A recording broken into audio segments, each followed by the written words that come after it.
En vídeos anteriores hemos aprendido a tomar decisiones entre distintas alternativas cuando además pueden ocurrir uno o varios sucesos que pueden alterar el resultado que podamos obtener. Hemos calculado igualmente cuál es el valor de la información perfecta respecto de qué estado de la naturaleza se va a presentar. Es decir, qué va a ocurrir con esas variables que escapan a nuestro control. Pues bien, en el vídeo de hoy vamos a considerar la posibilidad de tener una información que sea imperfecta. Es decir, no siempre vamos a saber con certeza cuál va a ser el estado de la naturaleza que se va a presentar, si va a llover o no va a llover, si la bolsa va a subir o va a bajar, si el Estado va a aprobar una ley o va a dejar de hacerlo, etcétera, etcétera. Sino que podremos tener información que nos proporcione una consultora, que nos proporcione un estudio, que nos proporcione unas estadísticas, etcétera, y que no son fiables al 100%, pero sí que nos aportan algo de información acerca de cómo van a evolucionar alguna de esas variables. Bien, esa será lo que llamaremos la información imperfecta. Vamos a aprender a distinguir entre cuánto ganaríamos con esa información imperfecta y cuánto ganaríamos sin ello. La diferencia entre ambas cosas será el valor de esa información imperfecta, es decir, la máxima cantidad de dinero que estaríamos dispuestos a pagar por esa información. Vamos a considerar un problema de decisión como el que tenemos ahora mismo en pantalla, en el que el decisor tiene que optar entre tres alternativas, como es la X, Y y Z. Y si opta por la alternativa X, ocurrirá que se presentará un estado de la naturaleza como A1, A2, A3.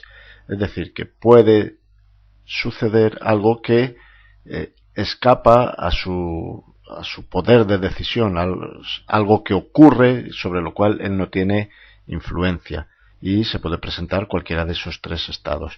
Lo mismo ocurrirá si opta por la alternativa Y y lo mismo si opta por la alternativa Z. El resultado que obtendrá, que son esos pagos que van de P1 a P8, a P9, dependerá tanto de la alternativa que hayamos elegido como del estado de la naturaleza que se presente.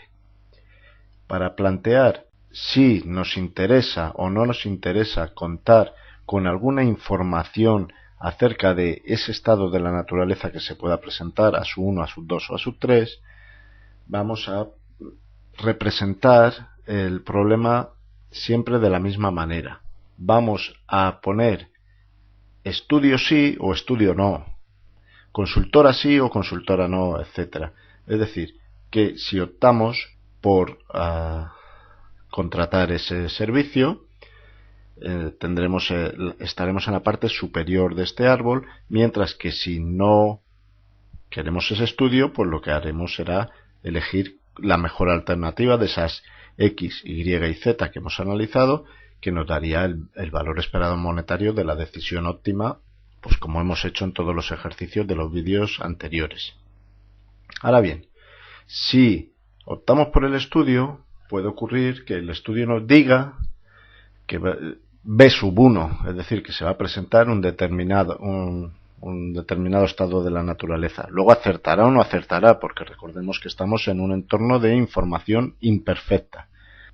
Al decir el estudio que va a suceder B1 o B2, como vemos, o B3, luego el decisor deberá elegir de nuevo entre X, Y y Z.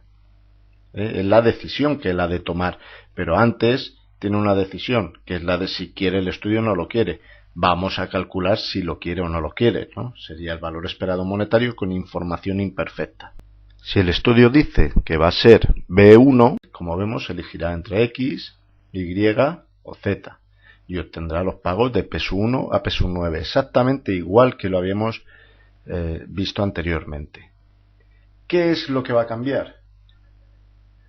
Lo que va a cambiar son las probabilidades. las probabilidades de que se presenten los estados de la naturaleza A1, A2 y A3 que considerábamos anteriormente. ¿Por qué? Porque ahora contamos con una información adicional, que es lo que nos dice el estudio que va a suceder. Así, ya no será A1 la que esté arriba del todo, sino que será A1 condicionado a B1, es decir, sabiendo que el estudio ha dicho B1, y así sucesivamente con la 9. Si el estudio nos dice que va a ser B2, de nuevo tendrá que elegir entre X, Y y Z, y obtendrá los pagos de P1 a P9, exactamente igual que anteriormente. Lo que cambiará ahora serán las probabilidades de nuevo. Pero ahora serán condicionadas a que el estudio ha dicho B2, es decir, A1 condicionado a B2, A2 condicionado a B2, A3 condicionado a B2. ¿De acuerdo? Y así sucesivamente. Bien, y si el estudio dice que se va a presentar el estado de la naturaleza B3, o sea, si el estudio dice B3, de nuevo hay que elegir entre X, Y o Z, obtenemos los pagos de P1 a P9, igual que antes, y lo que cambia son las probabilidades, que van pues de A1 condicionado a B3, A2 condicionado a B3 y A3 condicionado a B3, porque ya sabemos que el estudio ha dicho eso. Luego eso nos va a aportar una información adicional, de ahí que tengamos estas probabilidades condicionadas.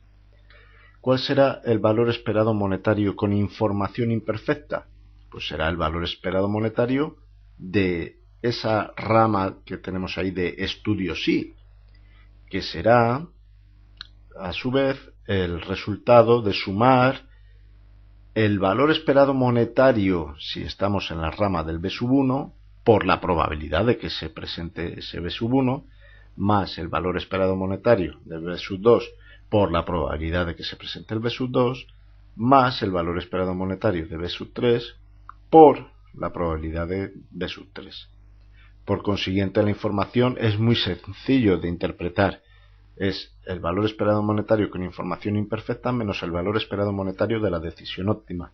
Es decir, la ganancia esperada con el estudio menos la ganancia esperada sin el estudio.